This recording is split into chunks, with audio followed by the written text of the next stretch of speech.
બાળકો good morning.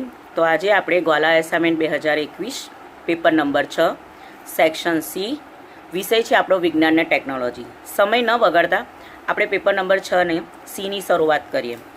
તો બાળકો અહીંયા જોઈ શકો છો પ્રથમ પ્રશ્ન આવી ચૂકેલો છે કે 37મો પ્રશ્ન છે, રાસાયણિક પ્રક્રિયા દરમિયાન કેવા ફેરફાર તમને જોવા મળશે. તો બાળકો તમને ખબર હશે કે તમે બે પદાર્થ લઈને તમે રાસાયણિક પ્રક્રિયા કરો છો.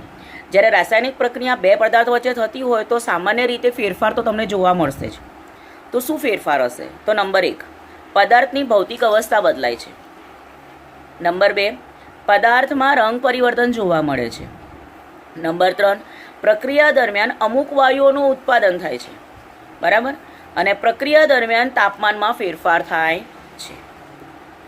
તો હવે આપણો 38મો પ્રશ્ન છે, થર્મિટ પ્રક્રિયા અને તેનું સમીકરણ આપી સમજાવો. એટલે બાળકો તમારે પહેલાં થર્મિટ પ્રક્રિયા સમજાવવાની, પછી એને કોઈ સમીકરણ ઉદાહરણ સાથે લખી આપવાનું, જેથી તમને પૂરેપૂરા માર્ક મળી શકે. તો હવે આપણે પ્રશ્ન શરૂઆત કરીશું. વધુ સક્રિય ધાતુઓ ઓછી સક્રિય ધાતુઓ સાથે અને તેમના સંયોજનમાંથી વિસ્થાપિત કરી શકે છે. શું કીધું?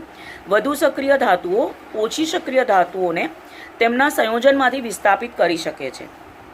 તો આવી વિસ્થાપન પ્રક્રિયાઓ ખૂબ જ વધુ ઉષ્માક્ષેપક હોવાથી મળતી ધાતુઓ પીગલિત અવસ્થામાં મળે છે.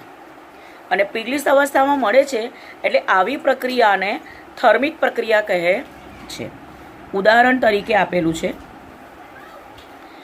આયર્ન ઓક્સાઇડની એલ્યુમિનિયમ સાથેની પ્રક્રિયાથી મળી આવતી પીગળેલી એફી છે, જેનો ઉપયોગ રેલવેના પાટા અથવા તો મશીનની તિરાડમાં પડેલા ભાગો જોડવા માટે થાય છે. તો એનું આપણે રાસાયણિક સમીકરણ પણ લખી આપવાનું, જેથી કરીને આપણા માર્ક્સ ન કપાય. Fe2O3 + 2Al. તો એને રાસાયણિક પ્રક્રિયા પછી થશે 2Fe + Al2O3 અને સાથે સાથે ગરમી ઉત્પન્ન થશે. હવે આપણો 39મો પ્રશ્ન છે, નીચેના પ્રશ્નોના ઉત્તર આપો. કારણ આપી સમજાવો કે આભૂષણો બનાવવા માટે 24 કેરેટ સોનું કેમ વપરાય છે. તો બાળકો તમને ખબર હશે કે શુદ્ધ સોનું ખૂબ જ નરમ અને મૃદુ હોય છે. હવે તમે એકદમ નરમ અને મૃદુ ધાતુના તમે ઘરેણાં બનાવશો તો આ ઘરેણાનો આકાર કેવો હશે? એકદમ જળવાઈ નહીં રહે. અને જો આકાર નહીં જળવાય તો ઘરેણું પહેરવાનો કોઈ અર્થ જ નથી. મતલબ તમે વીંટી બનાવો છો, ડિઝાઇનવાળી બનાવો છો અને એનો આકાર જળવાતો નથી, તો પછી એનો મતલબ નહીં ને. તો તમને અહીંયા પ્રશ્ન એ જ પૂછ્યું છે કે કેમ શુદ્ધ સોનું તમારા ઘરેણામાં નથી ઉપયોગ થતું. તો આપણે લખવાનું કે શુદ્ધ સોનું એ 24 કેરેટ સોનું છે, જે ખૂબ જ નરમ હોય છે અને એમાંથી આભૂષણ બનાવી નહીં શકીએ કારણ કે એનો આકાર નથી જળવાતો. એ શુદ્ધ સોનું છે અને નરમ છે. તો હવે શું કરવાનું? તો તમારે 22 કેરેટ સોનાનો ઉપયોગ કરો, જેમાં 22મો ભાગ શુદ્ધ સોનું છે અને 2 ભાગમાં કોપર અને ચાંદી છે. હવે બાળકો સોનાની અંદર કોપર અને ચાંદી ભેળવવાથી તે સખત બની જાય છે. મતલબ 22% જે સોનું છે એમાં 22માં શુદ્ધ ભાગમાં સોનું છે, 2 ભાગમાં કોપર અથવા ચાંદીનું મિશ્રણ છે, એટલે શું તે સખત બની જાય છે અને પરિણામે 22 કેરેટ સોનું આભૂષણ બનાવવા માટે વપરાય છે. હવે આપણો આગળનો પ્રશ્ન છે, ધાતુ તેના ઓક્સાઇડમાંથી મેળવવા માટે કઈ રાસાયણિક પ્રક્રિયા વપરાય છે. મતલબ અહીંયા રાસાયણિક પ્રક્રિયા શું કઈ છે લખવાનું છે. તો તમે જાણો છો કે દરેક ધાતુની સક્રિયતા અલગ અલગ હોય છે. કોઈની નીચી હોય, કોઈની મધ્યમ હોય, કોઈની ઊંચી હોય. તો આપણે અહીંયા ત્રણ પ્રકારની વસ્તુ લખવાની છે. તો તમે જુઓ કે પહેલાં આપણે શું લખ્યું કે નીચી સક્રિયતા ધરાવતી ધાતુના ઓક્સાઇડને ગરમ કરતાં તેમાંથી ધાતુ છૂટી પડે છે. હવે ઉદાહરણ આપી દો કે 2HgO અને ગરમી આપો તો 2Hg લિક્વિડ સ્વરૂપમાં બની જશે અને ઓક્સિજન વાયુ છૂટો પડી જશે. હવે મધ્યમ સક્રિયતા છે, તો મધ્યમ સક્રિયતા ધાતુને ઓક્સાઇડ સાથે કાર્બન વડે રિડક્શન કરતાં ધાતુ છૂટી પડે છે. તો એને કાર્બન સાથે રિડક્શન કરવાનું છે, તો ZnO + C. ગરમી તમે ઉત્પન્ન કરશો તો Zn + CO2. હવે ઊંચી સક્રિયતા ધાતુમાં ઓક્સાઇડમાં પીગલિત દ્રાવણનું વિદ્યુત વિભાજનીય રિડક્શન કરીને ધાતુ મેળવી શકાય છે. હવે આપણો 40મો પ્રશ્ન છે. બાળકો આ પ્રશ્ન બહુ જ મહત્વનો છે અને આની આકૃતિ પણ પૂછાય છે અને આકૃતિ સાથે સમજાવવાનું પણ પૂછાય છે. એટલે ચેતાકોષો અને તેની રચના અને સાથે તેની આકૃતિ અવશ્ય કરી નાખવી. અહીંયા આપણને શું પૂછ્યું છે? ચેતાકોષો પણ પૂછ્યા છે, એની આકૃતિ પણ પૂછી છે અને સાથે સાથે તેના કાર્યોનું વર્ણન કરો એવું પણ કીધું છે. તો આપણે આ શરૂઆત કરીએ. શરીરના ઉર્મી વેગે ચેતાકોષો ચેતાતંતુ અને ચેતાપાગમમાં વહન પામે છે. બાળકો, અહીંયા આકૃતિ પણ દોરેલી છે, તમે જોઈ શકો છો. ચેતાકોષની આકૃતિ દોરેલી છે. આ શિખાતંતુ છે, બરાબર. મધ્યમાં એને કોષ કેન્દ્ર છે. કોષ કેન્દ્રની આજુબાજુનું આવરણ છે એને કોષકાય કહેવાય. આ તમને અહીંયા જે નાના નાના ચોરસ જેવી રચના દેખાય છે એ અક્ષતંતુ છે, અને અંતમાં તમે જે દેખાય છે એ તમારી ચેતાંતો છે. મતલબ આપણા શરીરમાં આ રચના છે.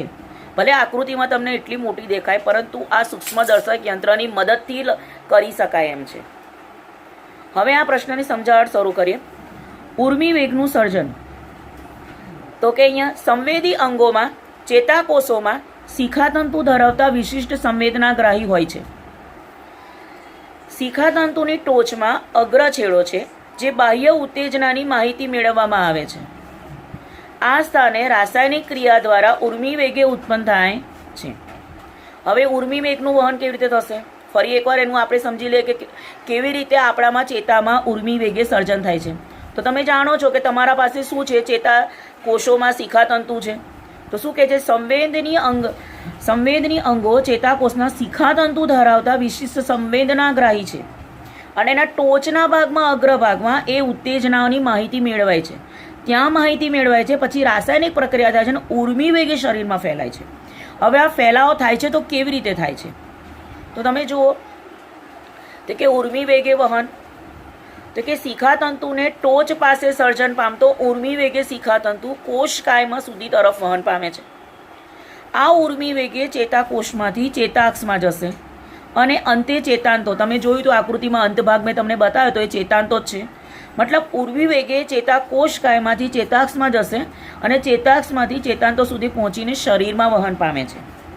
હવે આનો મતલબ છે ચેતાપાગમ વિશે સમજાવો. તો કે પાસે બે ચેતાકોષોની ગોઠવણીમાં એક ચેતાકોષ છે જેમાં અક્ષતંતુના ચેતાંતો છે, અને બીજી બાજુ છે શિખાતંતુઓ. મતલબ એની વચ્ચે સૂક્ષ્મ અવકાશને ચેતાપાગમ કહે છે. હવે જ્યારે ઉર્મી વેગે અક્ષતંતુ અને ચેતાંતો સુધી પહોંચે છે ત્યારે ચેતા રસાયણો મુક્ત પામે છે, અને આ રસાયણો ચેતાપાગમમાંથી પસાર થાય છે, અને પછી ચેતાકોષમાં શિખાતંતુમાં ઉર્મી વેગે એનું વહન થાય છે. મતલબ કે શરીરમાં જે અંગો છે એમાં શિખાતંતુ દ્વારા વિશિષ્ટ સંવેદનાગ્રાહી થાય છે. ટોચના ભાગમાં ઉત્તેજના ઉત્પન્ન થાય છે, સંગ્રહિત થઈ રાસાયણિક વેગે શરીરમાં ઉર્મી વેગે વહન થઈ, ટોચમાં જે શિખાતંતુઓમાંથી કોષકાય સુધી પહોંચી, કોષકાયમાંથી ચેતાક્ષ અને અંતે ચેતાંગોમાં પહોંચી. હવે આના બે વિશિષ્ટ અંગમાં છે. કઈ રીતે? તો કે આપણી પાસે અક્ષતંતુ ને ચેતાતંતુઓ છે, અને બીજું છે શિખાતંતુઓ. તો બાળકો, જો આ મુદ્દો નહીં લખો તો તમારા માર્ક અવશ્ય કપાશે. તો તમારે લખવાનું કે ચેતાકોષના અક્ષતંતુના ચેતાંતો અને બીજા ચેતાકોષના શિખાતંતુઓ, આ બંને વચ્ચે અવકાશ થાય છે, અને ત્યાર પછી ચેતા રસાયણ મુક્ત થઈને ઉર્મી વેગે શરીરમાં વહન પામે છે. હવે તમે જાણો છો કે આપણું શરીર વિશિષ્ટ જટિલ રચના ધરાવે છે. મતલબ શરીરના અલગ અલગ જગ્યાએ ઉર્મી વેગનું વહન એક સામાન્ય પ્રણાલી થઈ ગઈ, અને અંતે આ વહન ચેતાકોષમાંથી સ્નાયુ ગ્રંથિઓમાં જાય છે, અને ત્યાર પછી આપણને આ અહેસાસ થાય છે. મતલબ તમે સમજી શકો છો કે આ ઘટના નજીકના કેટલાક પ્રત્યેક સેકન્ડમાં, સમયના સેકન્ડમાં નાનામાં નાના ભાગમાં થતી હોય છે. હવે આપણો એક પ્રશ્ન મહત્વનો આવ્યો છે, જેનું નામ છે પુરુષનું પ્રજનન તંત્ર આકૃતિ દોરી સમજાવો. બાળકો, બિલકુલ શરમ રાખવાની નહીં. આ પાઠમાંથી સ્ત્રીનું પ્રજનન તંત્ર પણ કરી નાખવાનું, પુરુષનું પ્રજનન તંત્ર પણ કરી નાખવાનું, અને લિંગ નિશ્ચય થાય છે કોને કહેવાય એ સમજાવી દેવાનું. જો આ 3 પ્રશ્ન કરશો ને તો ઘણા બધા પ્રશ્નમાં તમારો જવાબ થઈ જશે, અને કદાચ તમે આ સેક્શનમાં માર્ક નહીં ગુમાવો. એટલે શરમ પણ રાખવી નહીં, આકૃતિ દોરીને પ્રેક્ટિસ પણ કરી લેવી, જેથી કરીને માર્ક ન ગુમાય. કારણ કે તમે અહીંયા આકૃતિ નહીં દોરો તો તેના માર્ક પણ કપાશે. તો આપણે શરૂ કરીએ પુરુષના પ્રજનન તંત્ર. તો આપણે આકૃતિ દોરવાની છે બાળકો. તો જ્યારે આપણે કોઈ પણ પ્રશ્નને સમજાવીએ છીએ તો એનું મહત્ત્વ જણાવો. તો આપણે લખીશું પુરુષના પ્રજનન તંત્રમાં મુખ્ય 2 ભાગ છે. એક તો ક્યાં શુક્રકોષો ઉત્પન્ન થાય છે એ અંગ, અને બીજું ક્યાં છે શુક્રકોષો ફલન ક્યાં સુધી પહોંચે છે. ફલન તો સ્થાન છે પણ એ ત્યાં સુધી પહોંચાડનારા અંગો. બરાબર? એટલે આપણી પાસે 2 મહત્ત્વના મુદ્દા છે સમજાવવા માટે. પહેલો છે કે જ્યાં શુક્રકોષો ઉત્પન્ન થાય છે તે અંગ વિશે સમજાવીશું. બીજો મુદ્દો છે શુક્રકોષોના ફલન સ્થાન સુધી પહોંચાડનાર અંગો. બાળકો, આકૃતિ પણ દોરેલી છે. હજુ પણ કહું છું, તમે પુરુષનું પ્રજનન તંત્ર, સ્ત્રીનું પ્રજનન તંત્ર અને લિંગ નિશ્ચય આ પ્રશ્ન કરી જ નાખજો. તો હવે આપણા પ્રથમ મુદ્દા તરફ જઈએ કે ક્યાં શુક્રકોષોનું ઉત્પાદન થાય છે. તો આપણે શુક્રકોષોનું ઉત્પાદન કરતું અંગ, પછી નીચેની લીટીમાં જતા રહો, લખો શુક્રપિંડ. હવે એને સમજાવો કે શુક્રપિંડ શરીરમાં ક્યાં આવેલું છે. તો કે ઉદરની ગુહામાં બહાર વૃષણ કોથળીમાં એક જોડ શુક્રપિંડ આવેલું છે. શુક્રકોષોનું નિર્માણ માટે શરીરમાં સામાન્ય તાપમાન કરતાં 2 થી 3 સેલ્સિયસ નીચું તાપમાન જરૂરી છે. બાળકો આ મુદ્દો યાદ રાખી લો. તમને એક વિકલ્પમાં પૂછી શકાય છે, ખાલી જગ્યામાં પૂછી શકશે કે શુક્રકોષોના ઉત્પાદન કરતાં તેનું શરીરના તાપમાન કરતાં કેટલું તાપમાન નીચું હોય છે. તો તમારે યાદ રાખવાનું 2 થી 3 સેલ્સિયસ. અથવા તો એવું પૂછે કે શુક્રકોષોનું નિર્માણ માટે શરીરના સામાન્ય તાપમાન કરતાં ખાલી જગ્યા જેટલું નીચું તાપમાન જરૂરી છે. તો પણ યાદ રાખો કે 2 થી 3 સેલ્સિયસ. મતલબ એક ખાલી જગ્યા, એક MCQ, એક વિકલ્પ પૂછાય અને જોવા જોઈએ તો એક આખો પ્રશ્ન પણ છે. તો હવે એના મુદ્દાની આપણે ચર્ચા કરી નાખી. હવે લખ્યું શુક્રપિંડ શુક્રકોષોમાંથી ઉત્પન્ન થાય છે. હવે તમે કહ્યું તો આ શુક્રપિંડ કરીએ છીએ તો આપણે પુરુષ જાતિ વિશે વાત કરી રહ્યા છે. તો આપણે એને સામાન્ય રીતે લખવાનું કે શુક્રપિંડ એ નર જાતિના અંતઃસ્રાવ છે. શું કીધું? શુક્રપિંડ એ નર જાતિના અંતઃસ્રાવ છે, જેને ટેસ્ટોસ્ટેરોન, વિજ્ઞાનની ભાષામાં લખવું જ પડે બાળકો, તેને ટેસ્ટોસ્ટેરોનનો સ્ત્રાવ કરે છે. છોકરાઓમાં ટેસ્ટોસ્ટેરોન શુક્રકોષના ઉત્પાદનનું નિયંત્રણ અને છોકરામાં યુવા અવસ્થામાં જે લક્ષણોમાં ફેરફાર થાય છે નિયંત્રણ કરે છે, જેમ કે દાઢી વધવી, અવાજ થોડો ઘેરો થઈ જવો, આ બધી ઘટનાઓ એક કાબૂમાં કરે છે. હવે બીજો પ્રશ્ન આપણો આવ્યો સમજાવવાનો છે શુક્રકોષોનું ફલનનું સ્થાન સુધી પહોંચાડનાર અંગો. તો જ્યાં જે પહેલું છે શુક્રવાહિની. શુક્રપિંડના ઉત્પન્ન થતાં શુક્રકોષોનું શુક્રવાહિની દ્વારા સ્થળાંતર થાય છે. શુક્રવાહિની મૂત્રાશયમાંથી આવતી નલિકા સાથે જોડેલી છે. ત્યાર પછીનો મુદ્દો છે આપણો મૂત્રજનન માર્ગ. તે મૂત્ર અને શુક્રકોષોના વહનના સામાન્ય માર્ગ છે. અને ત્યાર પછીનો આપણો આવે છે સહાયક ગ્રંથિ. મતલબ આપણે ફલનમાં 3 વસ્તુ લખાવાની છે. એક તમારે શુક્રવાહિની કરવાની છે, એક તમારે મૂત્રજનન માર્ગ કરવાનો છે, એક સહાયક અંગિકાઓ કરવાની છે. હવે સહાયક અંગિકાઓ. શુક્રવાહિનીના માર્ગમાં શુક્રાશય છે, પ્રોસ્ટેટ ગ્રંથિઓના સ્ત્રાવ ઠલવાય છે, તેથી શુક્રકોષો પ્રવાહી માધ્યમમાં આવે છે. આ સ્ત્રાવના કારણે શુક્રકોષોનું સરળતાથી સ્થાનાંતર થાય છે અને આ સ્ત્રાવ શુક્રકોષોના હલનચલન માટે ખૂબ જ જરૂરી છે એવા પોષણ પૂરું પાડે છે. ત્યાર પછીનો આપણો 42મો પ્રશ્ન છે કે પરાગનયનની ક્રિયા એ ફલન કેવી રીતે ભિન્ન છે. મતલબ પરાગનયનની ક્રિયા સમજાવો અને એ ફલનથી કેવી રીતે અલગ છે એવો મુદ્દો આપણે સમજાવવાનો છે. તો પહેલાં પરાગનયનની ક્રિયા શું છે એ સમજાવીએ, ત્યાર પછી ખબર પડે કે ફલનમાંથી શું એ અલગ પડે છે. તો કે પરાગનયન એ પુકેસરની પરાગાશયથી સ્ત્રીકેસરના પરાગા સુધી પરાગરજની સ્થાનાંતરની ક્રિયા છે. શું કીધું? પરાગનયન શું છે? પુકેસરના પરાગાશયમાંથી સ્ત્રીકેસરના પરાગાશય સુધી પરાગરજના સ્થાનાંતરની એક ક્રિયા છે. જ્યારે ફલન વિશે સમજાવો. ફલન શું છે? તો કે ફલન એ નર જનન કોષો અને માદા જનન કોષો સાથે સંમિલનની ક્રિયા છે. મતલબ બે અલગ છે. એકમાં પરાગરજ પરાગશનમાંથી પુકેસરમાંથી સ્ત્રીકેસરમાં લઈ જવાનું છે, જ્યારે એક એવું છે કે નર જનન કોષો એ માદા જનન કોષો સાથે સંમિલિતની ક્રિયા છે. મતલબ બાળકો આપણે અહીંયા બેવની વ્યાખ્યા લખી. હવે આ વ્યાખ્યાથી ખબર પડી ગઈ કે બંને અલગ છે. હવે બીજો એક નાનો પ્રશ્ન આવ્યો, માતાના શરીરમાં ગર્ભસ્થ ભ્રૂણને પોષણ કેવી રીતે મળે છે? તો ભાઈ જ્યારે માતાના શરીરમાં બાળક હોય છે ત્યારે ગર્ભસ્થ ભ્રૂણને પોષણ જરાયુથી પ્રાપ્ત થાય છે. તો માતાના શરીરમાં ગર્ભસ્થ ભ્રૂણને પોષણ જરાયુ વડે પ્રાપ્ત થાય છે. જરાયુથી ભ્રૂણ તરફ પેશીઓમાં આવેલા રસાંકુરોનો પ્રવર્ધો દ્વારા ભ્રૂણ માતાના શરીરમાંથી ગ્લુકોઝ, ઓક્સિજન અને અન્ય પદાર્થો મેળવે છે. હવે ગર્ભ નિરોધક યુક્તિઓ અને સાધનો અપનાવવાના કયા કારણ હોઈ શકે? જો અનિશ્ચિત ગર્ભધારણને રોકવા માટે પહેલું તો આ વસ્તુ ના કરીએ તો વસ્તી વધી જાય, એટલે યાદ રાખવું પડે. તો પહેલો પોઈન્ટ તો એ જ યાદ રાખો કે ભાઈ માનવ વસ્તીને નિયંત્રણ કરવા માટે, અનિશ્ચિત ગર્ભધારણને રોકવા માટે અને જાતીય સંક્રમિત રોગો છે એનો ફેલાવો અટકાવવા માટે. પછી છે બહિર્ગોળ લેન્સ વડે રચાતા પ્રતિબિંબો મેળવો અને 3 કયા કિરણોનો ઉપયોગ કરવામાં આવે છે તે આકૃતિ દોરી સમજાવો. તો કિરણ એક છે જે મુખ્ય અક્ષને સમાંતર છે. તો તમે આ આકૃતિમાં પણ જોઈ શકો છો કે વસ્તુ પરથી આવતા બહિર્ગોળ લેન્સના મુખ્ય અક્ષને સમાંતર આપતું થતું કિરણ બહિર્ગોળ લેન્સ દ્વારા વક્રીભવન પામીને મુખ્ય કેન્દ્ર F2માંથી પસાર થાય છે. પછીનો આપણો આગળનો પ્રશ્ન છે કિરણ 2. મતલબ મુખ્ય કેન્દ્રમાંથી પસાર થતું કિરણ. બહિર્ગોળ લેન્સમાં મુખ્ય કેન્દ્ર F1માંથી પસાર થતું કિરણ બહિર્ગોળ લેન્સ વડે વક્રીભવન પામે છે અને મુખ્ય અક્ષને સમાંતર દિશામાં નિર્ગમન પામે છે. એની પણ આકૃતિ દોરેલી છે. કિરણ 3 પ્રકાશીય કેન્દ્રમાંથી પસાર થતું કિરણ. બહિર્ગોળ લેન્સમાં પ્રકાશીય કેન્દ્રમાંથી પસાર થતું કિરણ વિચલન પામ્યા સિવાય લેન્સની નિર્ગમન પામે છે, જેની પણ આકૃતિ અહીં દોરેલી છે. હવે ત્યાર પછીનો પ્રશ્ન છે 44મો, જેમાં વૈજ્ઞાનિક કારણ છે કે નદીમાં તરતી માછલીને વીંધવી મુશ્કેલ છે. બાળકો, આ પ્રશ્ન કેવો છે ખબર છે?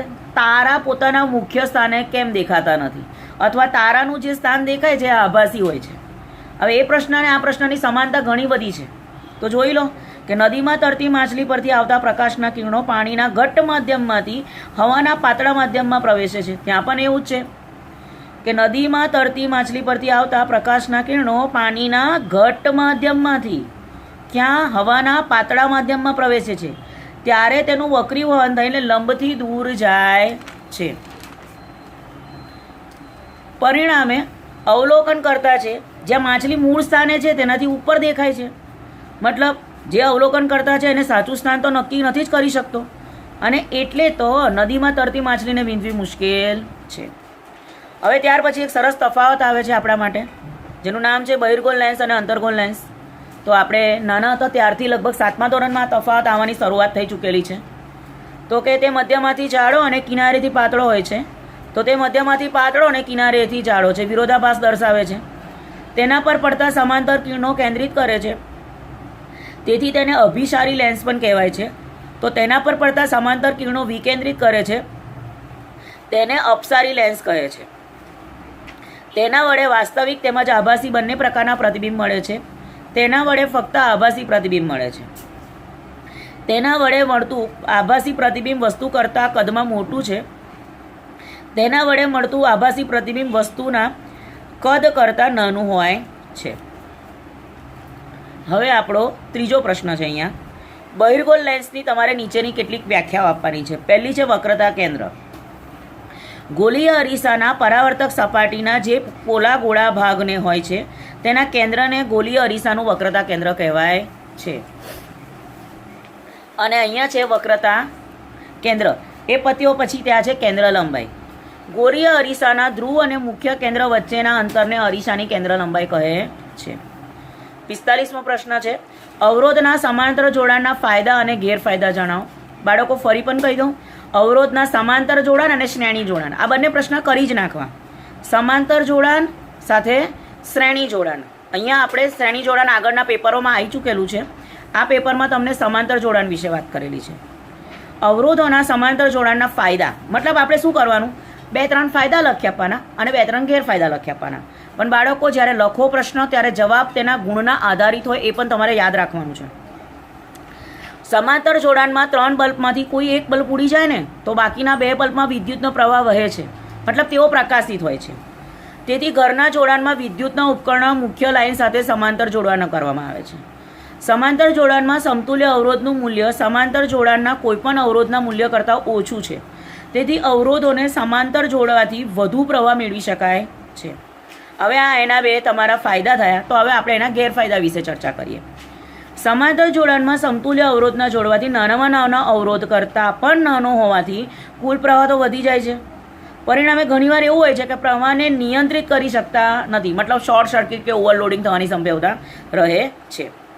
જુદા જુદા વોલ્ટેજ રેટિંગવાળા બલ્બ હોય છે અને આપેલ વોલ્ટેજ ઉદ્ગમ સાથે સમાંતર રીતે જોડતા દરેક બલ્બ પૂર્ણ ક્ષમતાથી પ્રકાશિત થઈ શકતો નથી. દરેકનું વોલ્ટેજ અલગ અલગ હોય. એટલે આપણે એનું ઉદાહરણ લઈ લઈએ કે 220 વોલ્ટનો એક બલ્બ લીધો, 230 વોલ્ટનો એક લીધો અને 240 વોલ્ટનો. મતલબ 3 આપણે સમાંતર જોડાણ કરવા તો ઈચ્છીએ છીએ, પણ 3 વોલ્ટેજ તો અલગ અલગ છે. મતલબ 220 વોલ્ટેજનો બલ્બ છે એના પ્રતિ સ્થાને સમાંતર જોડતા એ 220 વોલ્ટેજ જેટલું જ ક્ષમતાનું પ્રકાશિત પૂર્ણ કરે છે.